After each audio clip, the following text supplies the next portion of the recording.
everyone, and welcome to this brand new episode of the Geek Buddies! Hey! special weekend edition of the Geek Buddies here. Excited to be diving into. You see, the boys are already having their coffees waking up. So we got a lot to get into today for sure. We're going to talk a little new trailers, including the new Fallout trailer that just dropped just before we started recording this episode, the Furiosa trailer, little Ted trailer action as well. We're going to talk about what we're watching right now, a fun new segment here on the Geek Buddies, and get into some of the comments from Iman Vellani when it comes to Marvel. Is she the savior that everyone is queening about?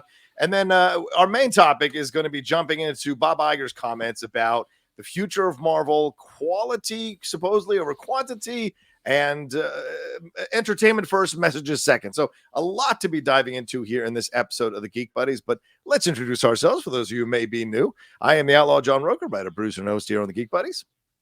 I am Michael Vogel. I'm a writer and producer of animated TV shows and movies. And this is Shannon McClung. I'm a television actor and an animation writer where a new episode came out just today on YouTube of the third season of Strawberry Shortcake, Berry in the Big City. Which one's this one called? What's the episode's title? Do you know? Is it Go With the Flow or was that last week? You Go With the Flow. This is the Winter Swirl episode. I don't remember what it's called, but okay. I believe this episode was written by Anasani, Strawberry Shortcake herself. I think Strawberry Shortcake wrote this episode of Strawberry Shortcake. That's awesome. Can I pitch you a True Detective Strawberry Shortcake? I'd like to see that. We're two. You can two do of the a berries lot of going this things. mission. Just You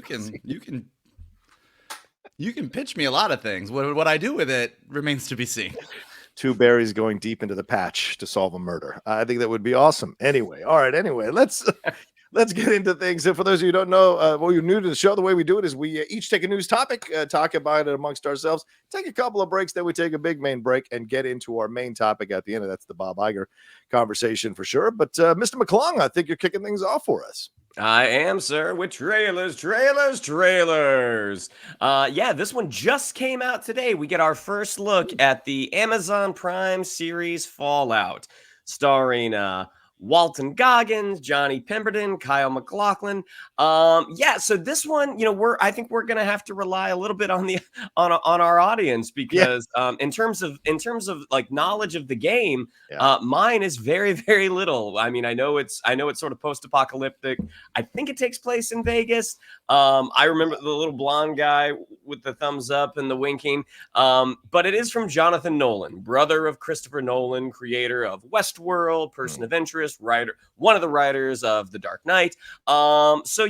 This looks like an action-packed Amazon Prime series. Outside of that, I'm not really sure what else is going on, but I'll throw it over to you gentlemen first. Johnny, why don't you take it away? What did you think of our first look at Fallout? Listen, this has been going on since 2020. They've been teasing this for quite some time. And then maybe because of the strikes, they didn't want to go too deep into promoting it.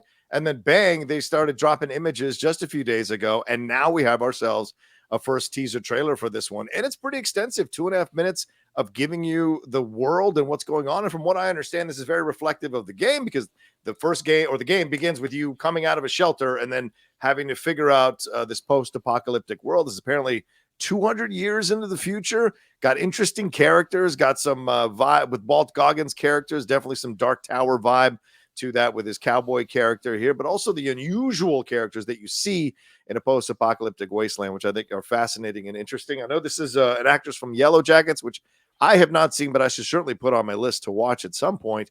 But I like the special effects here. I like the feel of this. This feels like they sank a lot of money into this one to make it look as authentic as possible. It doesn't feel like it's slapped together or slapdash in its approach. And I like this vibe, and the world that they're creating makes me want to watch it as a guy who's only played the video game maybe for an hour once a few years ago with a fellow cohort at Collider, Dennis Zen. We were doing some video game stuff. So for me, this kind of captures the right amount of vibe for someone who hasn't played the game extensively to take a chance on a series like this. Whereas the Halo trailer at Paramount Plus didn't quite 100% grab me. This one does grab me. It makes me want to see it. So look, Prime Video quietly making some really great content here over the last few years. And this looks like maybe another great entry. And we're supposed to get a boys season 4 trailer later today. So good stuff coming there from Prime Video. Mikey, what do you think? You ready to fall in for Fallout? Yeah. Oh.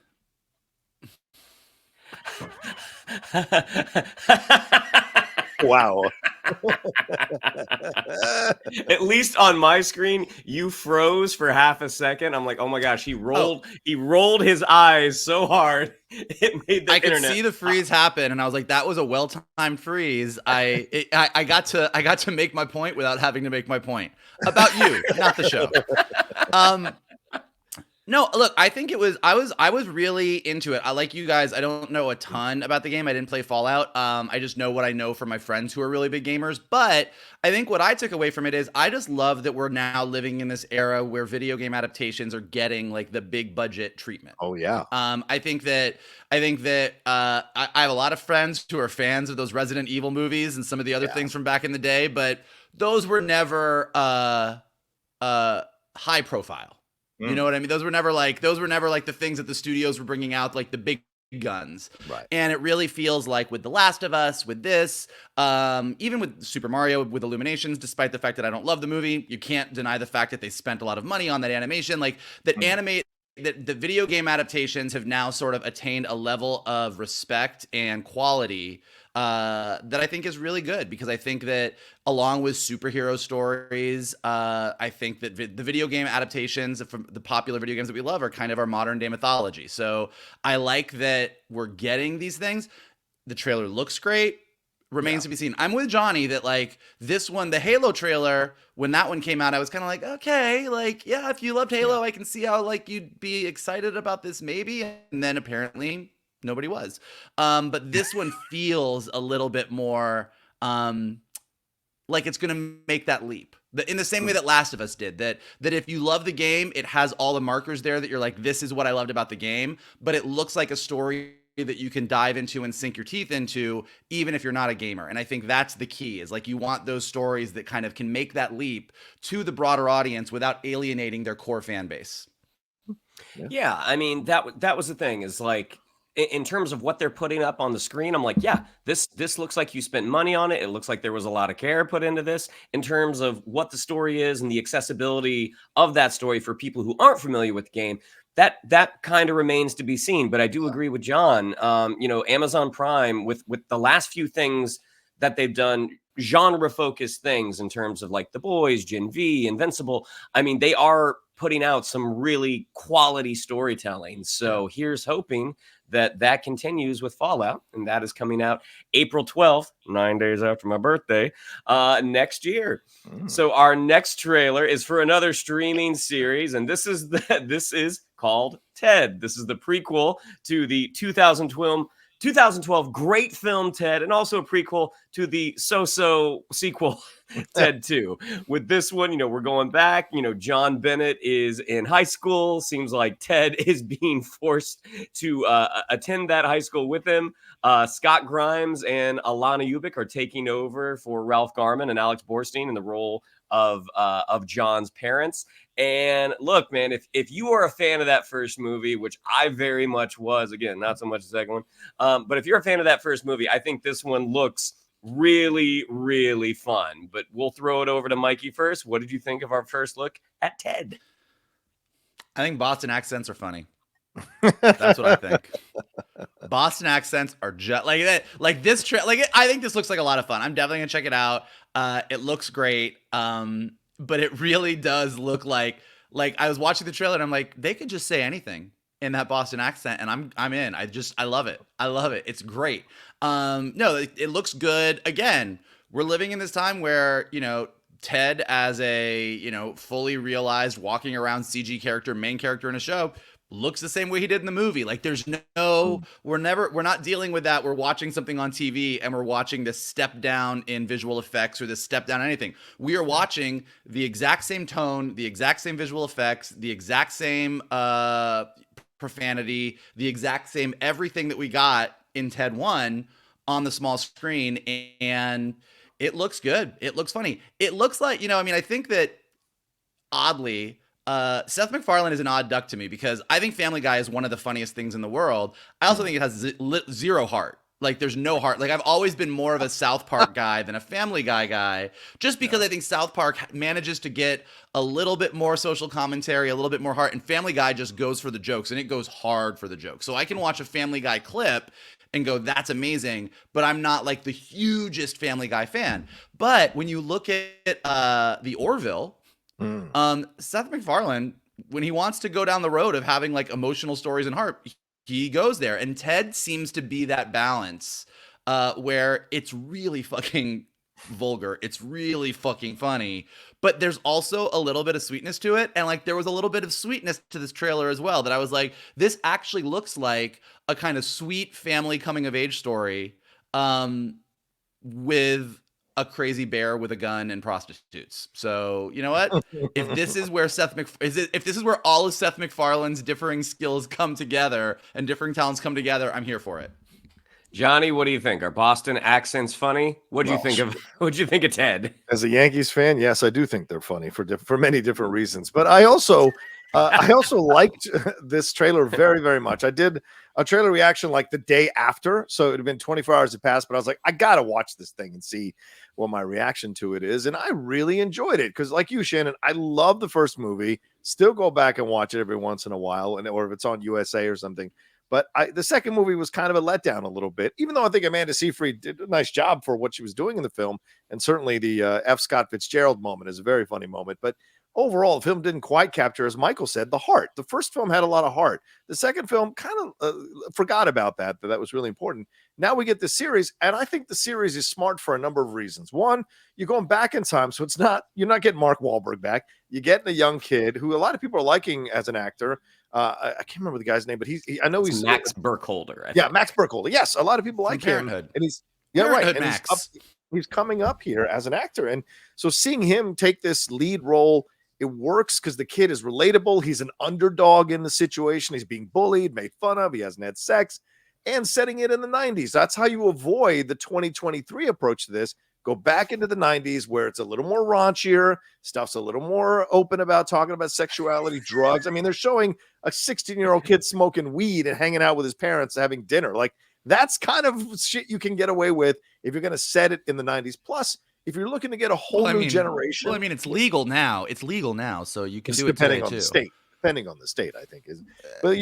But also the smart part of it is you're setting this at a time that's universal for a lot of people, which is high school. And so if you want to bring new audience into your TED franchise, go all the way back in time, make him a 16-year-old. And so 16-year-olds nowadays watching it might find a connection, might find some universality in the humor. So smart on so many levels. Not to mention the trailer actually is funny. It actually works. There are a number of moments here that I thought were really funny. And Scott Grimes and Alana Ubach, great chemistry as his mom and dad. Very funny moments, between them. This is your future. Take a look. Those kinds of things are just very funny. But him, dealing with trying to get laid, trying to have sex, and Ted, who Ted is always trying to help, even though he may be clumsy and foolish in how he's trying to help. He is always trying to help John. So there's, as you said, Mike, the heart is still there here in this trailer. I thought so. Yeah, I liked it. I'm looking forward to it. Well, we will all get to look forward to the laughs and the heart of Ted when it comes out on Peacock on January 11th. And that brings us to our last trailer, our first look at the Mad Max saga prequel, Furiosa. This is George Miller back in his environment with Anya Taylor-Joy taking over for Charlize Theron as a younger Furiosa. We have Immortan Joe is back. We have Chris Hemsworth as our villain.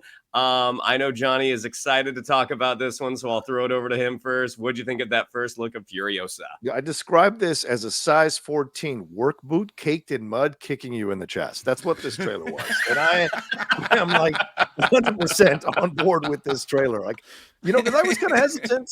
And Anya Taylor-Joy, who I love as an actress, multiple genres, really great. Last Night in Soho, Queen's Gambit, The Northman. She's able to play so many different types of characters and different types of roles. She can dial into kind of her ingenue waifishness, and then she can also unleash a little bit of fury or anger or evilness in some of the stuff that she does. I can't remember the first film that she did that got her notoriety is kind of Thunder Horses or something. I can't remember but she was great in that. So to me, it was New Mutants. No, it was not New Mutants, but to me, I like this as a next step for her, and I think she really like knocks it out of the park in this trailer. The look, the feel, caked in dirt, caked in oil, caked in mud, all of this. The fighting sequences work really well. The composition of the shots here from George Miller are phenomenal. This is the difference between Sam Raimi and George Miller. George Miller did films in the 80s. Then Fury Road comes out and he levels up as a filmmaker,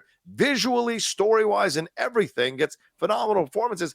Multiverse of Madness still stuck in the 90s aesthetic. There's a difference here, and I'm seeing he's even leveling up even more in this Furiosa trailer, which makes me really excited. I saw some people complaining about the CG, but whatever CG issues, they will clean it up by the time we actually get to see this movie, and I'm looking forward to seeing that. And Chris Hemsworth, for the love of God, this is so brilliant to bring him into this world. Obviously, being Australian, it makes sense, all the sense in the world.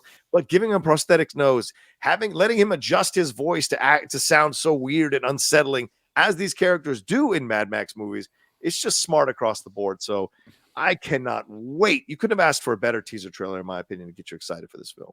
Mikey, what do you think? You ready to get fast and Furiosa? Oh God! Jesus Swear, Christ, it's these just are too great. early for this shit. I agree with John. Sometimes you watch a trailer, and sometimes a trailer reaches out of the TV and just starts smacking you across the face. And this was definitely the latter. It was a visceral experience to watch the trailer. So I'm only imagining that the movie is going to be that times 10. And actually, I kind of agree with John across the board, particularly on the Sam Raimi thing. I think George Miller hasn't lost any of the George Millerness of George Miller, but he's definitely adapted to the times. He's adapted to the effects. Like Mad Max Fury Road and this both just feel very of the moment. They feel like these saturated, gorgeous CG worlds. At no point watching Fury Road or watching this trailer do you go, oh, this feels like Thunderdome. Like it feels like a totally different movie. And I agree with John about Sam Raimi. I know that a lot of our listeners are big Sam Raimi fans, and a lot of people were like, I love Multiverse of Madness as a Sam Raimi film. But like, I agree with John that I think that Sam Raimi feels a little bit dated, and this doesn't have it. The thing that's funny about these movies is, for someone, and we talk about this all the time, but like, I love world building. I love the interconnectedness of the Marvel universe when it works. I love the Star Wars universe. The Mad Max movies, great. It's a Furiosa prequel. I don't care. Just give me just get George Miller, just Mad Max me. Like, I don't really need to know how it lines up with Fury Road. Like, if I can watch them both in either order and go like, that's great, awesome. But the Mad Max universe is not one where I'm overly concerned with the continuity or the bigger story that's happening. I just want to go sit in that theater and have my face exploded by whatever George Miller is doing. And this trailer already did that. So I'm fully on board. So it was interesting. I was having a chat with our buddy Mike Kalinowski the other day, and we were talking about, because of all of like the Marvel delays and how Deadpool 3 is the only Marvel film we're getting next year. He's like, what is coming out next summer? And I'm like, Deadpool 3, maybe. Kingdom of the Planet of the Apes. I'm like, outside of that, I don't know. And this trailer popped up. I was like, oh, that's right. We're getting the Furiosa prequel. So when I first saw the trailer for Fury Road, I mean, that world that George Miller has established, so well, it's just not a world that I am like dying to visit. I mean, I don't like to be assaulted with work boots caked in mud. But when I saw Fury Road, I did really like it. I was like, oh yeah, that was great. Same thing with this trailer. I'm like, this looks visually stunning. This isn't a world I am clamoring to get back to, but I can tell this is probably going to be a really good movie. But in terms of just that sort of, post-apocalyptic, dystopic, wasteland, I'm like, this isn't really my world. That being said, it's probably going to be pretty good. Go ahead. I know someone has a joke. It's not a joke as so much as I just love the specificity of the worlds that you like and don't like, and how it really sums up prim and proper Shannon McClung with it. Like you're like, hey, look, here's an old timey world with top hats and dirigibles. I'm in, and you're like, oh, a lot of sand. Me and Anakin Skywalker, we're out. Like you're very clear on the geek worlds you like and the geek worlds you don't. And if anybody is wearing a bow tie and a bowler cap, thumbs up. Goggles. With goggles. If anybody's got work boots and is driving through the dirt, you're like, it looks a little dirty to me. I'm gonna pass. You know what this needs? Bow ties. It could really use some bow ties. I can just see in the George Miller Mad Max universe, I really would love a movie where in the middle of the movie, Shannon and a bunch of proper gentlemen and little like bicycles with like top hats and bow ties came by and they were like, good day to you, and then just rode off into the distance. Where penny farthing bike, the one with the one big wheel and one little wheel. But you know, George, I'm really digging the vest. How do we feel about buttoning it up and putting a shirt on underneath? And a parasol or two. Yeah, I mean, this is but you could see, because the world is so crazy, the Mad Max world, you could actually see a land like that or an area like that where they could dial into some of that look and some of that feel. So who knows down the road, because I mean, Hemsworth is wearing essentially a Thor outfit in this trailer, like with the red cape and the whole vest thing, and he's certainly going meta. So they have no problem making fun or doing weird shit that the audience is going to love. Yeah. I thought something else in this. I want to give Chris Hemsworth a shout out. Like, yeah. I think Chris Hemsworth is what Jason Momoa wishes he was. Oh, wow. Like, I think Jason Momoa is charming as hell. And I think he's great at Jason Momoaing, but he as sort of like when Justice League came out, they kind of made Aquaman like the Thor of that movie. And like, that's how they kind of positioned him. And when you look at the work that Chris Hemsworth does, both outside of Thor and what he does with Thor, and even with him talking about Thor and being like, in Thor 5, I would really love to do something different. Like, Chris Hemsworth has the acting chops. Yeah, yeah. And Chris Hemsworth, you see him in a trailer like this, and he is just having so much fun, like you said, John, like with the performance, with the process. Like you just look at Chris Hemsworth is really, he has all the charm that Jason Momoa has, but when he steps up to the plate to really try and do some weird acting stuff and make some crazy choices, like he really delivers on it. Yeah. And I think like Chris Hemsworth is kind of one of those actors that we're so focused on his, amazing chiseled body and how funny he is as Thor that we sometimes forget the fact like Chris Hemsworth really is a great actor. Yeah. 100% agreed. And something like this radiates that he's got those kinds of chops, and that's going to be fun to see with his interactions with Anya Taylor-Joy throughout the entire film for sure. Yeah. And we will get to see those acting chops. Even if we don't get to see him in a waistcoat, May 24th, Memorial Day weekend. Steampunk Max. I would love it. All right, let's take a quick break and we'll jump into some other stuff here on the other side right after this. Coming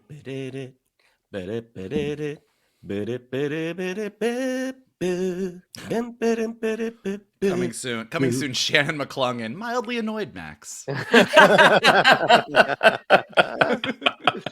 I'm not going out there. Mad Max, it would be Fussy Max. Fussy Max. Don't track that in here. Anyway. Does no one take their shoes off at the door anymore? Oh God, I would pay good money to see this movie. Chester, put the boots down, Chester. Anyway, all right. What are we moving on to next? Oh, I forgot it. We got all fucking messed up. What are we watching? Is that what we're moving on to? What are we watching? Okay, we got a new segment here. And you'll excuse me if I don't have any audio for this one yet, but we've got a new segment and we're gonna have some fun with it. And it's titled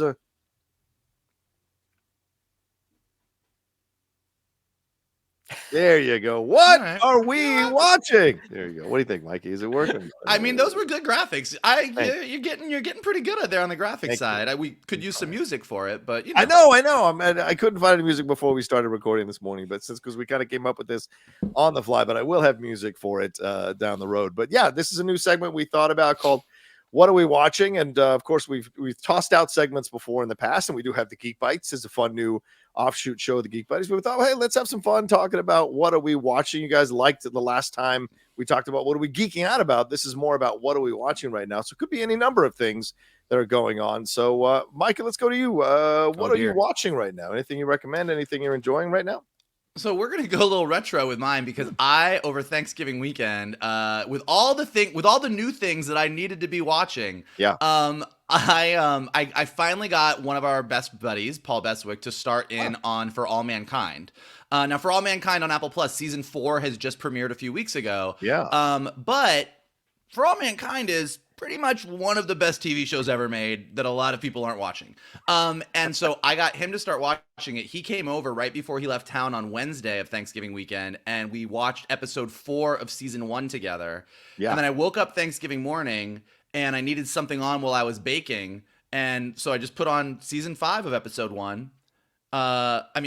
Episode 5 of season 1. There you go. And kind of let it roll. And I rewatched all 3 seasons of For All Mankind over Thanksgiving weekend. Just rewatched the entire thing all the way through, and had a hell of a time watching it. And kind of caught back up to where I was on season 4, and just am caught right back up. So I did that, and then because it was Thanksgiving weekend, I did my annual rewatch of Hawkeye on Disney yes, Plus. yes. Nice. And so I know that we're supposed to talk about the new stuff that we're watching, but for anyone listening to this geeky show about geeky things who has not watched For All Mankind on Apple Plus, when you finish listening or watching to this podcast, go start it right now. It is truly one of the best shows ever, and the season 2 finale is one of the best hours and 20 minutes of television I've ever watched in my life. So for those of you who don't know, it's like sort of an alternate reality. Not alternate reality is too broad. It is a show where in the first episode, the Russians land on the moon first instead of the Americans. And that one single change to history has far-reaching ramifications for America, for Russia, for the rest of the world, and for the space program.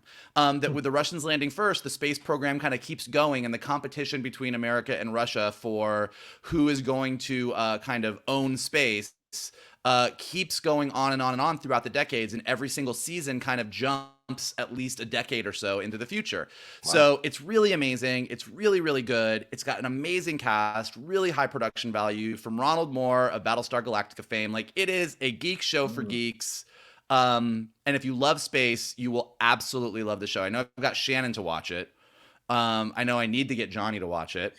I know. So maybe this will convince him. But it is true. I will say this for those of you who may be going to watch it, and I say this to everybody: the first 2 episodes are kind of slow. You're kind of like, there's a lot of characters. I don't really know what I'm supposed to be getting out of this. And I get it. Like, the Russians landed first, big deal. And then the 3rd episode is where things really start to pick up. So make it to that 3rd episode. And if you make it to the 3rd episode, you're going to make it to season 4 in like 4 days. Like, you will tear through everything.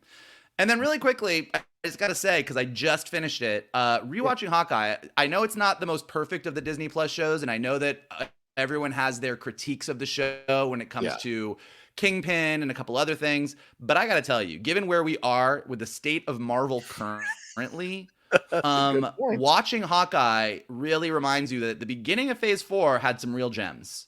And watching the relationship between Clint and Kate Bishop, watching the way it ties into the Blip and the Ronin story, the way it introduces Echo, and Florence Pugh coming in as Yelena Belova and absolutely blowing her performance out of the water. It really shows you that as much as we sort of complain about the good old days of phases 1 through 3 of Marvel, Phase 4 there's a lot of gold up in those hills that has been kind of left on the floor. And if they pick up those pieces, they could really get us back. But like, watching Hawkeye really was a joy of the Marvel that we love. So even though I don't have anything new to say, I highly recommend this holiday season rewatching Hawkeye. And if you haven't watched For All Mankind, I don't know what the hell your problem is. It's sitting there on your TV waiting for you. Go watch it right now. I mean, if you have an Apple TV Plus subscription that's sitting on your TV. Yeah. But you make an excellent point about Hawkeye, and that's something that I've been waiting to watch it because we haven't got our tree yet.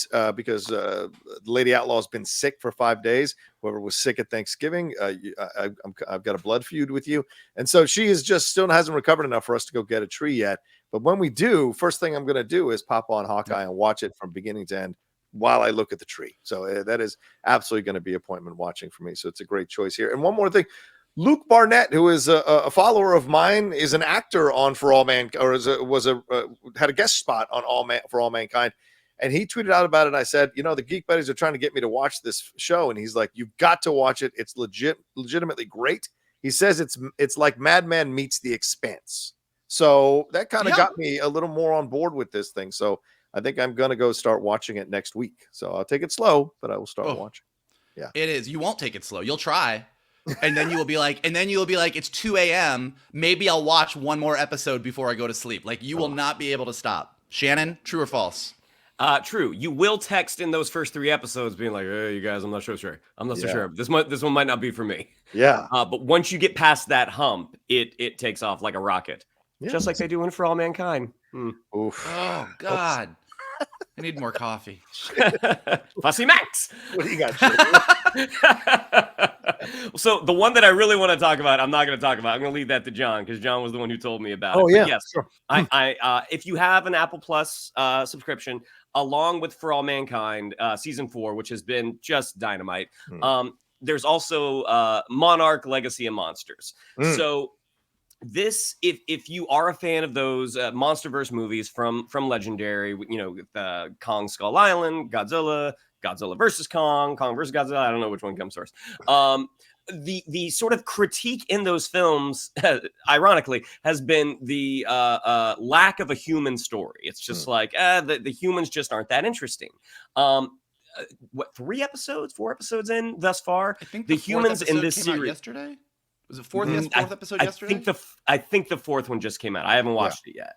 But thus far, the humans that they have introduced in this series are pretty interesting to watch. Now, I don't know where the show is going to go. I mean, the wheels could certainly fall off the bus. But Kurt Russell and Wyatt Russell playing the same character, with this time jump, it's really those two together are just really, really great, despite the fact that they don't share the screen because they're the same person.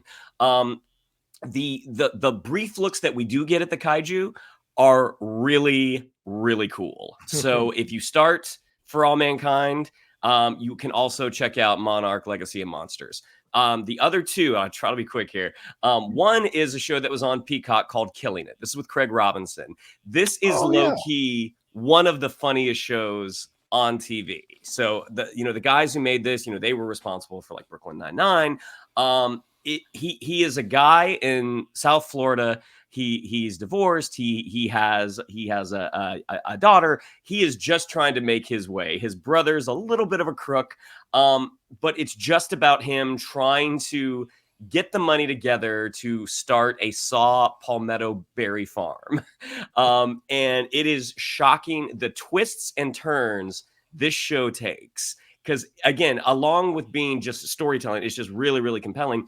It is so, so funny. The supporting cast in this are all fantastic. The lead actress, I can't remember her name. She was in Love on Netflix. She's Australian.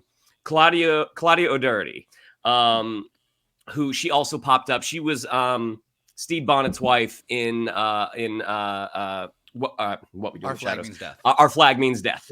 She's his wife in the great. first season. So she is so funny and so sweet and so earnest. The show, it is a half hour. There's only the first 2 seasons are only 18 episodes. You can really blaze through it, and it is a very, very funny show.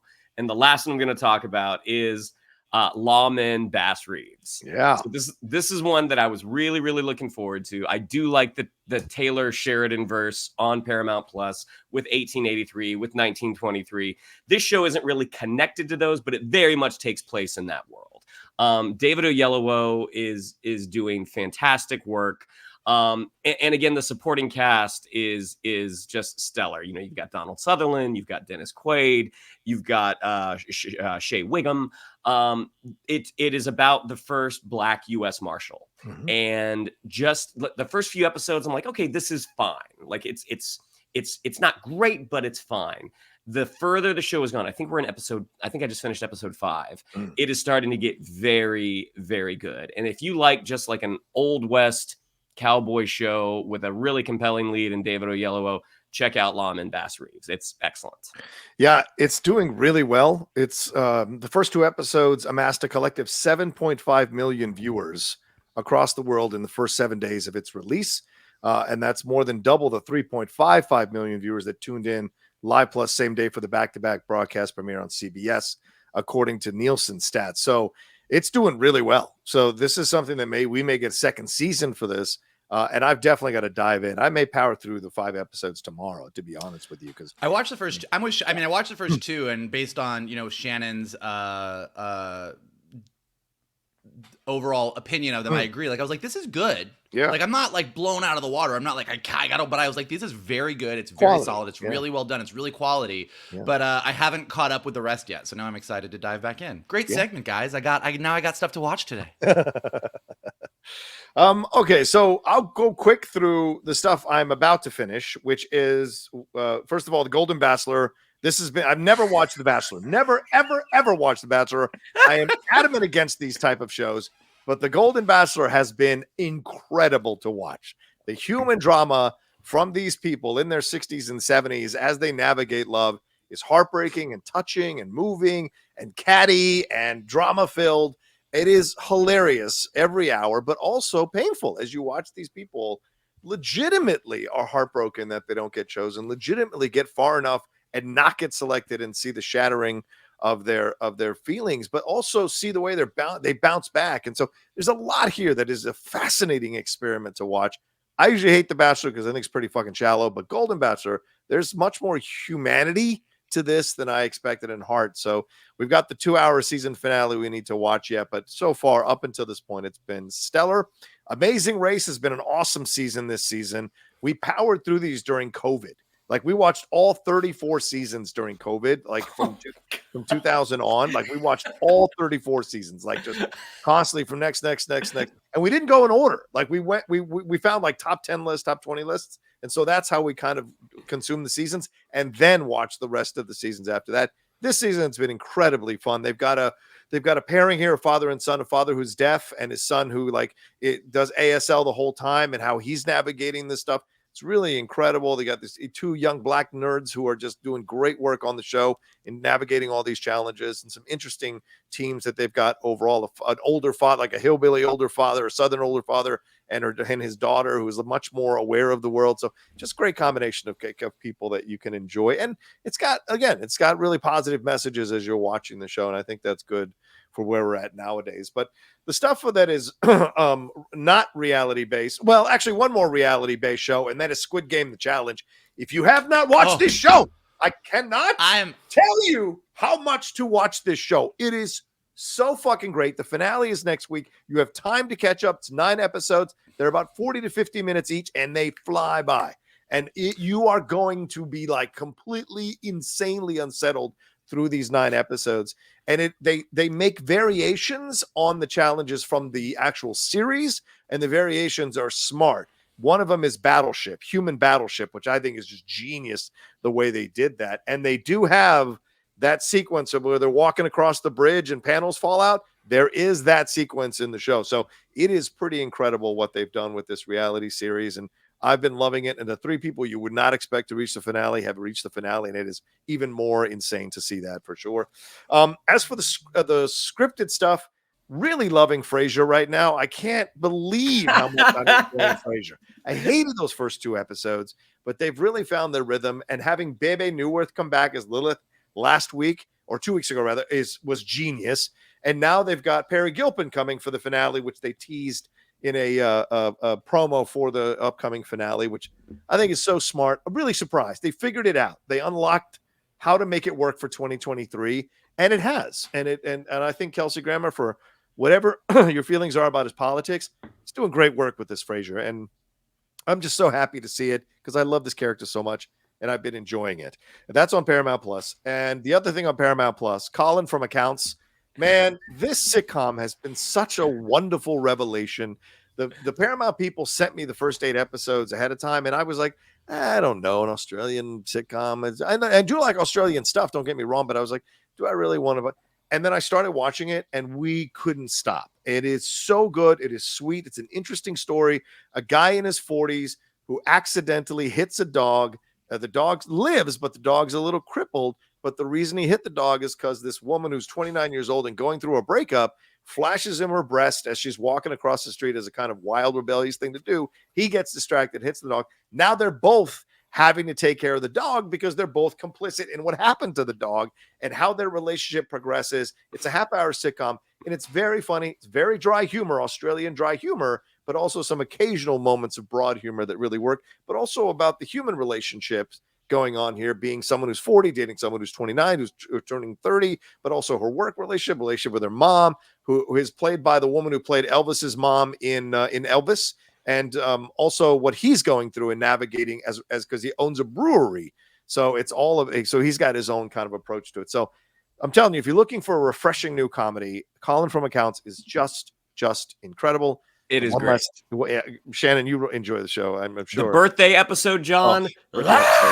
The birthday episode was like the Jon Favreau scene from Swingers when he's on the phone for 30 minutes. That's what it felt like. It was like you were just like banging your head on a wall. And the last thing I will say this, I just saw it last night. You guys can kill me for this if you want, but I really enjoyed Candy Cane Lane. I thought it was a sweet little Christmas movie. You know, Eddie's recent output has not been great. Let's just be honest. But I thought this was actually really fun. Him and Tracy Ellis Ross and Kristen Bell. I think that's her name, right? Kristen Bell. They are very funny in this movie. And it's kind of a mixture of horror and Christmas movie. And so I was like, this is interesting in its approach. It retains the lighthearted family vibe to it, which is kind of what maybe kind of affects the ending a little bit. But overall, this is very watchable and enjoyable for a Christmas movie you want to have on while you're wrapping presents or you're decorating the tree. It's so non-offensive, but there are some fun jokes within it. It doesn't all work, but a lot of it does work to enjoy it. So just throwing it out there as maybe something you can put on a Saturday afternoon during the Christmas season. So those are the things that I'm watching. Is that, all right? Is that good? All right, That's there we it. go. All right, let's take a break. And on the other side, we're going to get into a little bit of a battle right after this.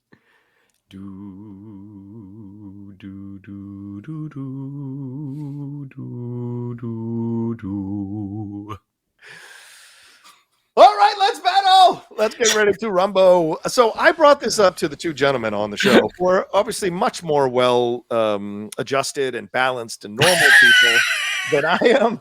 So I thought this would be a fun discussion to have, and that is, I have come to a place where I am a little Iman Vellani'd out, and I want to discuss it with the boys and see their thoughts on this, because Iman Vellani has been giving recent interviews, of course, to promote the Marvels, of course, very excitedly now that the strike is kind of over. We don't know yet because the vote still has to happen, but she's been making a lot of comments about what she would do as a 21-year-old with limited experience running a universe to fix Marvel. And one of the things she says is, I don't know. I don't know if it's just about getting bigger and bigger, because then, like, what's left, I think it's just about making the audience care about their characters. Wow, no one ever thought of that before. And I think they've established so many wonderful characters in the last phase of the MCU that it would be nice to see them all again and see them team up. So maybe teasing what a lot of people were speculating about that we might see in Secret Wars. And she said, I think because there's so many new characters, people want to like start shipping people together and be like, oh, seeing Kamala and like the Red Guardian together.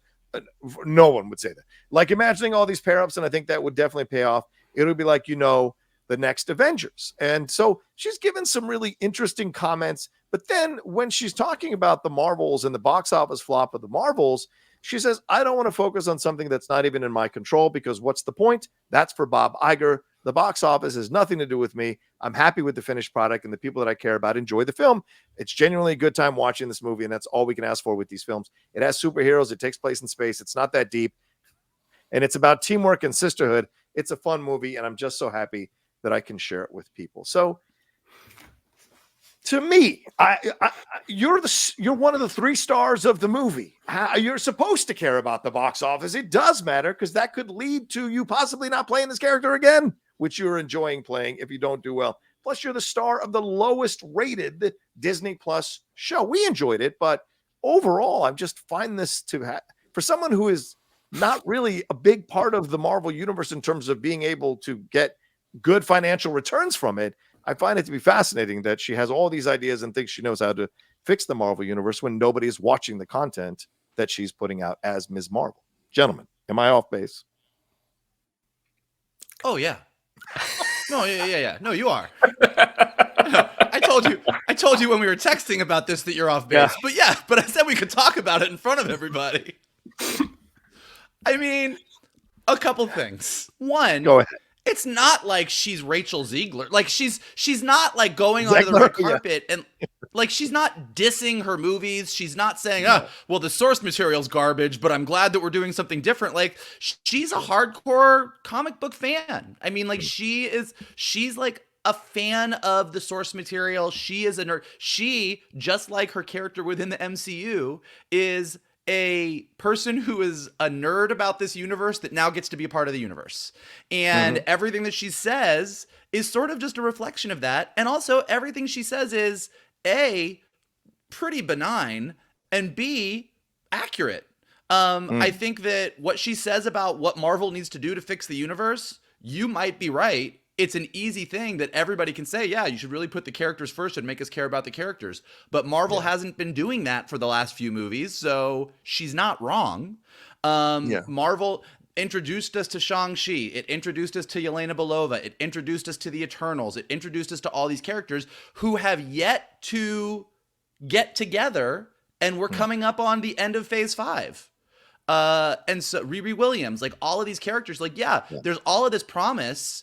But by this point in phases 1, 2, and 3, we'd already had 2 Avengers movies. We had already seen all of these different characters come together, and that spawned more stories. And here, poor Shang-Chi is just like chilling somewhere. I don't know where. Right. So she's right. And also, as far as her response about the Marvel's box office, you know, you can do one of two things when your movie doesn't do well. You can pull a Billy Eichner, and you can go on Twitter and yell at everybody and say, you didn't come see my fucking movie. You're all homophobic. What's wrong with you?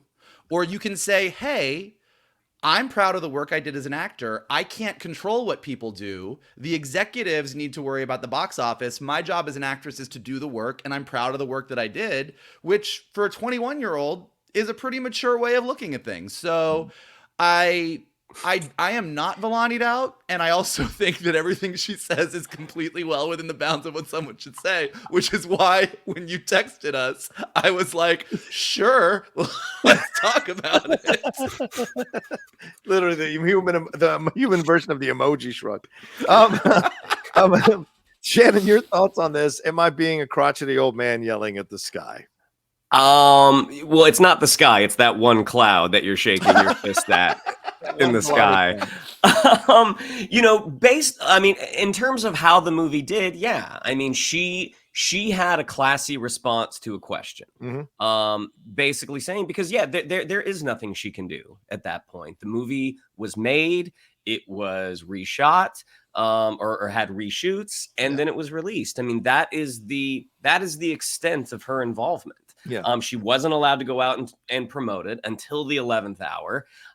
Had they had a couple of weeks of promotions, would it have done better? Probably, but would it have done what the first movie did? Probably not.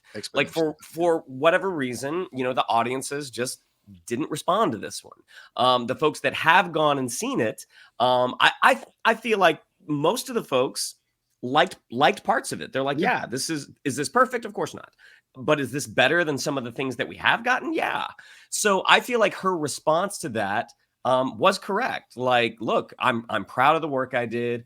And this is Bob Iger's this is his concern, which she is right. I mean, he is the one ultimately that has to kind of sift through the financial mess and decide what path they're going to take forward. Right. In terms of how to fix the Marvel universe, I mean, I think the quote that you read started off with, I don't know. And I think she is responding. She's responding to a question, and she's responding with things that they did do in the first 3 phases. Like, we got to care about them as characters. Now, do I think Miss Marvel is a perfect Disney Plus series? No, I think it takes that dip in the middle. I think that episode that, what is it, Sharmeen Obaid-Chinoy, the one who's going to direct Star Wars, I think that was a really bad episode. Like, there was some really bad stuff in it. That being said, the series finished, and we liked Kamala, we liked the Khans, we wanted to see more of them. Now, if people didn't tune in, they didn't tune in. Like, and I believe leading up to the Marvels, they did put Miss Marvel out on Hulu and ABC to try to get more eyeballs on it, try to make the movie-going public at large more aware of this character who they are a fan of, and they probably have some big plans. So, you know, I think the whole, like, if Miss Marvel ends up doing anything with Red Guardian in Secret Wars, I think it will be like, oh, Iman, you gotta. Yeah. I think she was talking team up, but she said shipping in the sentence. So to me, that implies, you know, romantic relationship. I mean, she was obviously not talking about shipping in the way that we talk about shipping because ew. And I think she probably was maybe less Secret Wars, but more Marvel Zombies.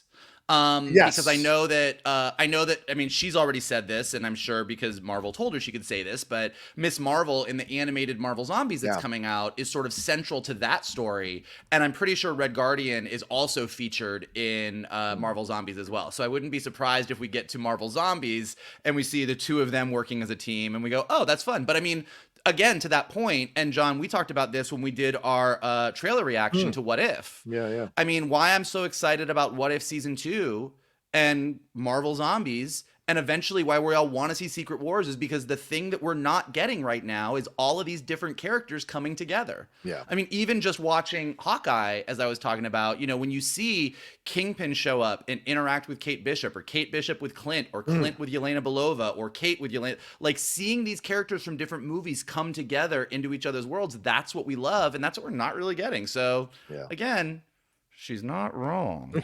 Fair point. Now, as you guys talk about it, because I brought this up because I kind of want to negotiate my feelings on this, because I know something bothers me, but I'm not sure what it is. And I thought initially it was maybe Iman Vellani, but I think maybe it's all the people out there who are yas queening her, because it's getting to be a little annoying, as if she's saying groundbreaking stuff. And I think that's where I get a little bit frustrated by the hype machine around her, because, like, honestly, the worst flop in the MCU, the lowest rated Disney Plus series. So where is the cachet that she has to be saying this outside of the bubble of the people who like the MCU? The general populace is clearly rejecting what she's doing as Ms. Marvel because they're not interested to watch the content she's doing as Ms. Marvel. That has no slight on how she's playing Ms. Marvel, because I think she's fantastic as Ms. Marvel. My bothersome is that everyone is trying to, like, make a big deal out of this, and they're not dealing with the reality of the fact that, you know, she's not that popular outside of the MCU playing the character, which it has to be said. It's the honest truth. And I guess that's where I get a little bit, like, because I see people tweeting all the time now about the Marvels. They post the Marvels, go, these people deserve an apology. You know, these kinds of things. It's like, y'all calm the fuck down. Well, so, okay, two things. People don't want to see it. Yeah. Two things. One, and then we'll move on because we got to argue about Bob Iger. But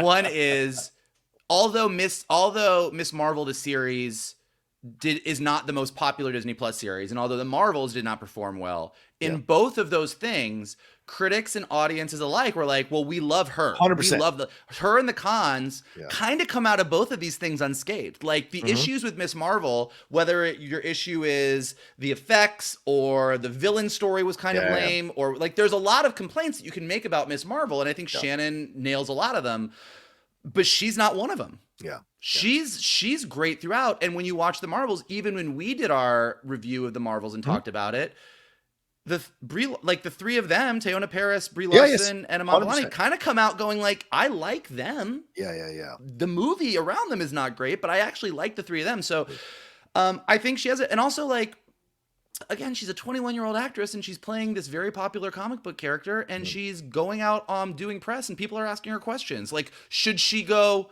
oh, you know what? I would love to respond to that, but I'm not very popular, so I think that I should keep my mouth. Like, she's gonna, if asked, she should answer. So I guess my issue is not with Iman Vellani. My issue is people reacting to it, now going overboard, which is a little. What I do think you do have an issue with, that I think is an issue, and it bothers me on Twitter too, and it's not just the Marvels, it's every movie. Every movie right now. It doesn't matter. Like, it could be the Marvels, it can be Elemental, it can be the Ahsoka series, is Twitter or X and social media in general has just become so polarized that if you come out of the Ahsoka series as just a different example than the Marvels, and you go, I really loved Ahsoka, I felt like it was a little, you know,